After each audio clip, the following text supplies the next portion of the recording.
There are places that never feel right. You can walk into them during the middle of the day and somehow still feel like you're being watched. Most people ignore that feeling. My family did. And looking back, I wish we hadn't. This happened almost 15 years ago. My dad worked for the state health department, and because of his job, our family moved every few years. We never stayed in one town for very long. Every transfer meant packing up our lives and starting over somewhere new. Most of the places we lived were completely normal. Small towns, old government housing, nothing special. But one assignment changed everything. Even now, my parents refuse to talk about it. It started when my dad was transferred to a government hospital in a quiet rural town. The hospital wasn't large, but it had been there for decades. Like many older hospitals, it came with housing for employees. Our apartment was inside the hospital compound. It was an aging 3-story concrete building with no elevator, just long stairwells and dim fluorescent lights that buzzed all night. Our family lived on the top floor. From the outside, the building looked ordinary enough, but there was one thing that immediately stood out. A massive banyan tree. Its trunk was so wide that it looked older than the hospital itself. The branches stretched over the roof of our building, casting shadows across our windows every evening. Whenever the wind picked up, those branches scraped against the walls and windows. At night, it sounded like someone slowly dragging their fingers across the glass. The locals rarely walked near that tree after sunset. At the time, we assumed they were just being superstitious. For the first month, nothing happened. We unpacked, settled in. Life felt normal. Then little things began to change. Not frightening things. Just strange things. I'd wake up in the middle of the night to use the bathroom. Every time I walked past the kitchen, I'd get this overwhelming feeling that someone was standing by the window, watching. The kitchen window had a cracked pane that had never been replaced. Because of the broken glass, the branches outside always looked distorted. Sometimes I'd catch movement in my peripheral vision. It looked like someone leaning toward the window, only to disappear the moment I looked directly at it. I convinced myself it was just the tree. Nothing more. But eventually, my mother started experiencing something different. She became unusually exhausted.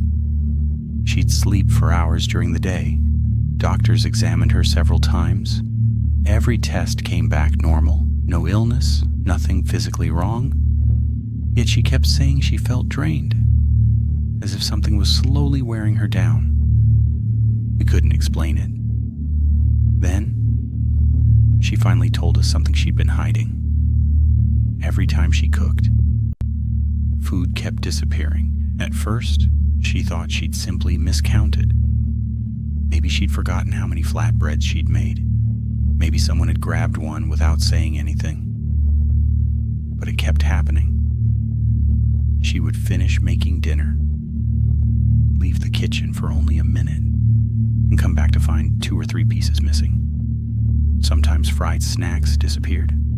Other times, entire servings vanished. She never saw anyone take them. No animals ever got inside. Nothing was out of place. The food was simply gone. She didn't tell us immediately. She watched it happen over and over for nearly 2 months before finally mentioning it. None of us believed anything supernatural was happening.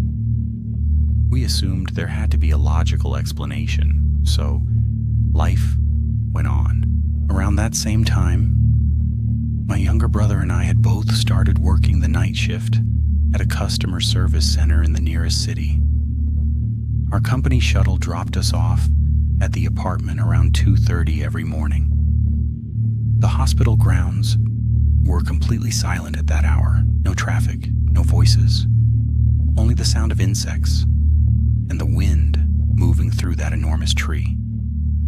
One night, after another long shift, my brother and I walked into our apartment building and started climbing the stairs. The fluorescent lights flickered above us. The second floor was completely empty, or at least, that's what we thought. Halfway up the staircase, we both stopped. A woman was sitting alone on one of the steps. She wore a traditional green sari. Her long black hair covered part of her face. She wasn't moving, she wasn't crying, she wasn't looking around. She was simply sitting there. At 2:30 in the morning, we slowed down. Neither of us said a word. At first, I assumed she was visiting someone in the building, but then something felt wrong. No apartment doors were open, no lights were on, no one else was there. The entire hallway was silent.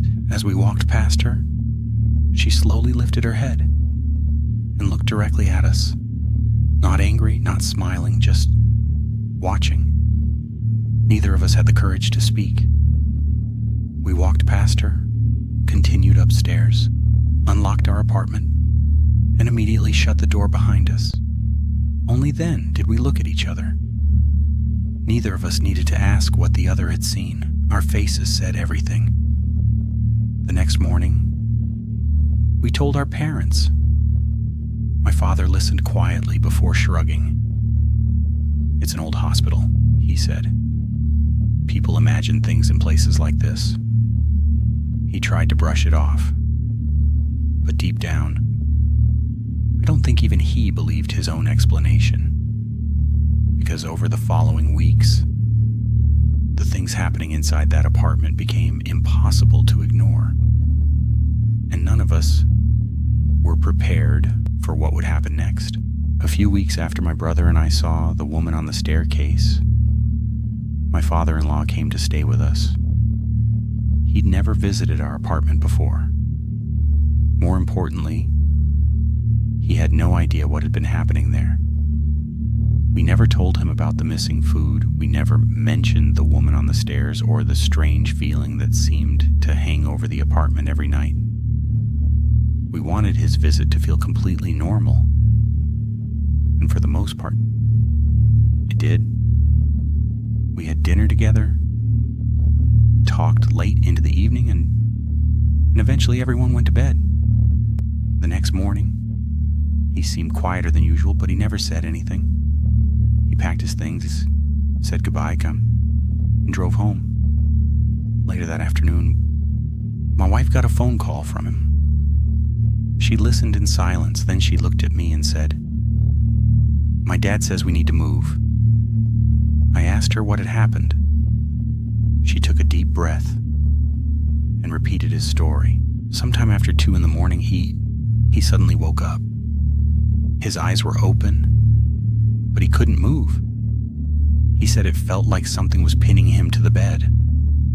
Then he noticed movement near his feet. There were children, 2, maybe 3 of them. They looked no older than 6 years old. They weren't looking at him. They weren't trying to scare him. They were simply running around the room, laughing, playing with each other, like they didn't even know he was there. One of them tugged on the blanket. Another briefly grabbed his ankle. He tried to yell. Nothing came out. He tried to move. He couldn't. Then, without warning, the children ran toward the kitchen. The moment they crossed the doorway, they vanished completely. And just as suddenly, he was able to move again. He turned on every light in the apartment and stayed awake until sunrise. He never mentioned it while he was at our apartment because he didn't want to frighten us. But once he got home, he begged us to leave. That was the moment everything changed. For the first time, Our entire family admitted we'd all experienced something we couldn't explain. My mother's constant exhaustion, the food that kept disappearing, the woman sitting silently on the staircase. And now, someone who knew nothing about any of it had experienced something even worse. Ignoring it wasn't an option anymore. Not long after that, my wife suffered a miscarriage.